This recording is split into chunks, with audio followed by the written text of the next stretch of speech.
चलिए बढ़ेंगे आगे और अब आपको खास बातचीत हम सुनाते हैं। अब जनता टीवी के वरिष्ठ संवाददाता पवन सिवर ने खास बातचीत की है एचएसएससी के चेयरमैन से, सुनिए। हरियाणा के जिन युवाओं को सरकारी नौकरी के लिए इंतजार है उनके लिए बड़ी खबर है और हमारे साथ इस वक्त हरियाणा कर्मचारी चयन आयोग के चेयरमैन भोपाल सिंह खत्री मौजूद हैं और युवाओं से जुड़े हर सवाल का जवाब उनसे लेते हैं, उनसे बातचीत करते हैं। सर, सबसे पहले बहुत बहुत शुभकामनाएं सर, आपके ग्रुप सी और डी के लगातार जो रिजल्ट है वो आप जारी कर रहे हैं। आपके सभी दर्शकों को मेरी शुभकामनाएं, जो बच्चे सेलेक्ट हुए हैं उनको शुभकामनाएं और सारी जनता को आज महाशिवरात्रि है उसकी भी बहुत बहुत शुभकामनाएं। सर, लगातार युवाओं को इंतजार है हरियाणा में जो सरकारी नौकरी के लिए, जो युवा जिन्होंने एग्जाम दिए हुए हैं, जिनको भर्ती का इंतजार है, रिजल्ट का इंतजार है, उनके लिए क्या खबर है सर? चूंकि ग्रुप डी का आपने रिजल्ट जारी किया है, कितने पदों के लिए रिजल्ट जारी हुआ है और किस तरीके से इनकी नियुक्ति का जो प्रोसेस है वो रहने वाला है? हमने देर रात 10,997 जो ग्रुप डी के पद हैं उनको भरने का काम किया है और उनकी ज्वाइनिंग का काम चीफ सेक्रेटरी ऑफिस की तरफ से सभी विभागों को निर्देश किया है कि आज और कल में संडे तक के शाम तक सबकी ज्वाइनिंग वो करवा रहे हैं। तो हमने पिछले दिनों भी सी क्लास के लगभग 10,233 पद भरने का काम किया था। तो लगभग ये 20-22 हज़ार पद हमने भरे हैं और कुछ पोस्टें हमारी अभी कोर्ट में विचाराधीन हैं सोशो इकोनॉमिक की वजह से। जैसे ही कोर्ट का फैसला आता है सोशो इकोनॉमिक पर, उसको भी हम भरने का काम जल्दी ही करेंगे। जी सर, आपने बताया ग्रुप डी का आपने देर रात को जो रिजल्ट जारी किया है, 10,000 से भी ज़्यादा युवाओं का इंतजार आपने खत्म किया है और उनको जो है वो नियुक्ति एक तरह से मिली है। लेकिन अभी ग्रुप डी की अगर हम बात करें सर, तो कितने पद ऐसे हैं जो कोर्ट में मामला विचाराधीन होने के चलते होल्ड किया गया है उन पदों को, और कोर्ट के फैसले के बाद उनके ऊपर आप काम करने वाले हैं? हमारे पास ग्रुप डी के 13,657 पद थे और आज जैसा कि मैंने बताया कि लगभग 11,000 पद अभी फिलअप हुए हैं। 2,657 पद जो हैं अभी भी डी के हैं जो है वो खाली हैं और वो कोर्ट के जो सोशो इकोनॉमिक के ऊपर निर्णय है उसके ऊपर आधारित हैं। तभी ही उनका रिजल्ट आ पाएगा जब कोर्ट का कोई निर्णय सोशो इकोनॉमिक के नंबर के ऊपर आ जाएगा।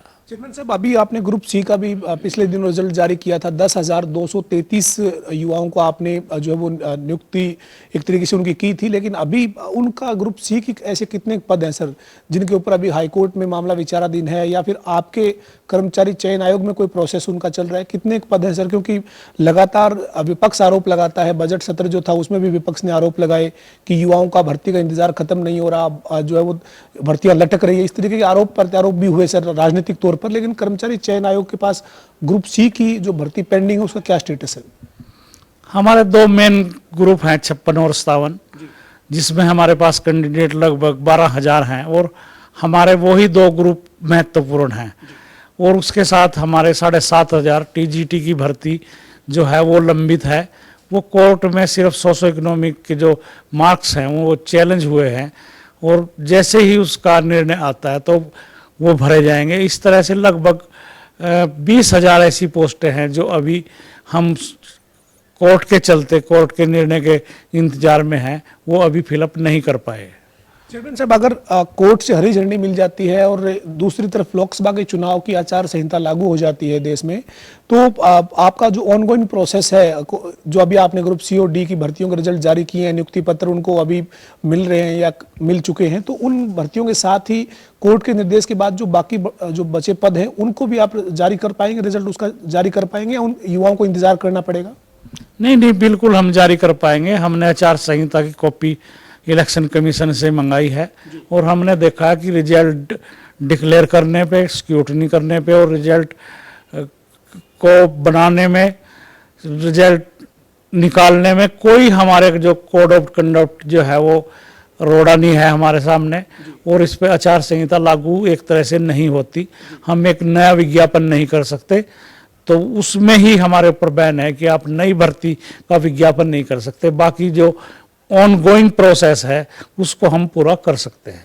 सर अभी 2 दिन पहले पंजाब हरियाणा हाईकोर्ट में सुनवाई थी, उसमें अगली तारीख जो है वो दे दी गई है। ऐसे में जो विपक्ष हैं, खासतौर पर आम आदमी पार्टी, कांग्रेस, उनके नेता ये कहते हैं कि हरियाणा कर्मचारी चयन आयोग भर्ती प्रक्रिया को पूरा करने के बजाय कोर्ट में अगली तारीख ले लेता है, इसलिए युवाओं को इंतजार करना पड़ा। इसमें कितनी सच्चाई है सर? नहीं, कोर्ट में हरियाणा सिलेक्ट कमीशन नहीं लेता, कोर्ट तारीख देती है अपनी, उसके हिसाब से। कोर्ट ने तो दोनों पक्षों को सुनना होता है। अब हम तो एक पक्ष हैं, हम चाहते हैं कि निर्णय हमारी पक्ष में जल्दी से जल्दी आए, तो दूसरा पक्ष भी है माननीय कोर्ट ने, तो दोनों पक्षों को देखना है। और देखिए मामला सब जुडिस है, ज्यादा टिप्पणी भी करना मेरे लिए उचित नहीं है इसमें। सर 20-22 हजार पदों के आप रिजल्ट जारी कर चुके हैं और भी जो है वो हाईकोर्ट में विचाराधीन है, इसके चलते होल्ड है।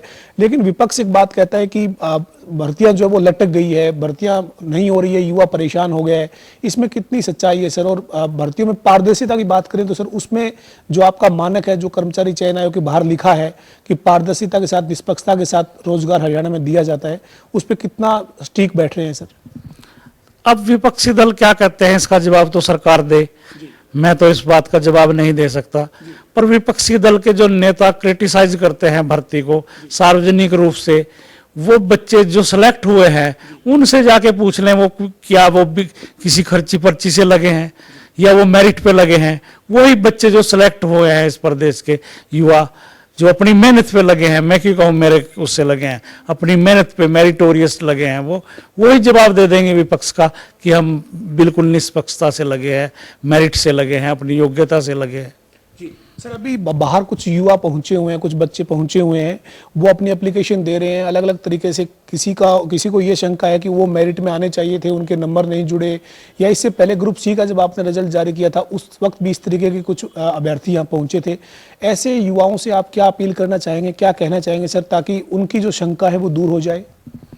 जैसे ही हमारा कोई रिजल्ट आता है उसमें कुछ ना कुछ त्रुटियां शायद हमारी तरफ से भी या कुछ बच्चे की तरफ से भी जो है उसने एप्लीकेशन दी थी उस टाइम रह जाती हैं कि उसकी कैटेगरी ठीक नहीं है, बीसी की बजाय बीसीए है, एससी नहीं है, वो एक्स सर्विसमैन का अपलोड नहीं कर सका, उसकी जन्म तिथि गलत है, माता पिता के स्पेलिंग गलत है, और इस तरह की त्रुटियां जो है जैसे ही रिजल्ट आता है बच्चे लेके आते हैं, हम उनकी एप्लीकेशन ले रहे हैं और जिसका भी क्लेम सही पाएगा हम उसको सिलेक्शन जो जोन है उसमें लेके आएंगे, और जो नॉट एलिजिबल है या उसके नंबर कम है उसको कारण बताएंगे कि आपकी सिलेक्शन क्यों नहीं हुई। जी सर, ये तमाम जो भर्ती प्रक्रिया है वो जल्द आपके जो आपने जानकारी दी उसके मुताबिक पूरी हो जाएगी। लेकिन कोर्ट में बहुत सारी भर्तियां हरियाणा की जो चली जाती है, क्या वाकई में कुछ ऐसे लोग हैं जो कोर्ट में जानबूझकर भर्तियों को अटकवा देते हैं?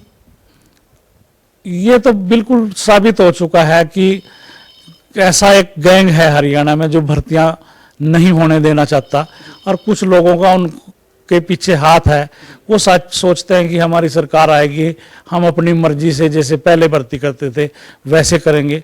अभी हमारे संज्ञान में एक मामला आया है, उसमें एक बच्चा जाके कोर्ट में रिजल्ट के ऊपर स्टे लेने की मांग कर रहा था, और जब हमने रिकॉर्ड देखा वो कैंडिडेट ही नहीं है, कहीं भी उसने कोई एप्लीकेशन ही नहीं दी, किसी भी परीक्षा में वो परीक्षार्थी नहीं है, तो हम इस बात से अंदाजा लगा सकते हैं। चलो कोई बेनिफिशियरी कोर्ट में जाए तो उसकी बात तो लग सकती है, एक कैंडिडेट ऐसा जो कैंडिडेट ही नहीं है एचएसएससी का, वो भी स्टे की मांग कर रहा है। और जब हमने माननीय कोर्ट को ये बात बताई तो उसको लताड़ लगाई कोर्ट ने और 50,000 रुपए का जुर्माना लगाया, ये कहते हुए कि कोर्ट का टाइम और एचएसएससी का टाइम बर्बाद मत कीजिए, आप बेनिफिशियरी नहीं हो। तो सर अंतिम सवाल है मेरा हरियाणा के युवाओं से, आपकी जो ग्रुप सी और डी का रिजल्ट जारी हुआ है उसके बाद क्या अपील है, और खासतौर पे जो रिजल्ट अभी आप कोर्ट में मामला विचाराधीन होने के चलते जारी नहीं कर पाए हैं, उन युवाओं से क्या कहेंगे सर? जो कैंडिडेट सेलेक्ट हुए हैं उनको मैं बधाई देता हूं और आशा करता हूं कि जिस ईमानदारी के साथ वो भर्ती हुए हैं वो अपना काम भी इसी ईमानदारी के साथ करेंगे, और जो किसी लिटिगेशन की वजह से आज तक भर्ती नहीं हो पाए या कोर्ट में विचाराधीन केसों की वजह से नहीं हो रहे, तो उनसे मेरी अपील है कि वो धरना प्रदर्शन, ये दबाव की राजनीति छोड़ के वो संयम बरते और हमारा सहयोग करे। देर आएंगे दुरुस्त आएंगे, उनकी भर्ती भी पूरी निष्पक्षता के साथ होगी, माननीय कोर्ट के आदेश के बाद संयम रखे वो। बहुत बहुत शुक्रिया सर। हमारे साथ हरियाणा कर्मचारी चयन आयोग के चेयरमैन भोपाल सिंह खदरी थे, जिन्होंने कहा है कि हरियाणा में ग्रुप सी और डी के जो रिजल्ट है वो करीब 22,000 पदों के जारी किए जा चुके हैं, लेकिन कुछ जो पद हैं जिनके रिजल्ट जारी नहीं हुए हैं वो मामले कोर्ट में विचाराधीन है। उनका कहना है कि जैसे ही कोर्ट से अनुमति मिलेगी, कोर्ट के माननीय जो अदालत है उनके जब आदेश होंगे तो उनकी भी भर्ती कर दी जाएगी। लेकिन इसके साथ ही उनका ये भी दावा है कि जो भर्तियां हैं वो मेरिट पर हो रही है। ये कर्मचारी चयन आयोग दावा नहीं कर रहा, बल्कि अभ्यर्थियों से जाकर भी पूछा जा सकता है कि वो जब भर्ती हुए हैं तो वो किस आधार पर भर्ती हुए हैं।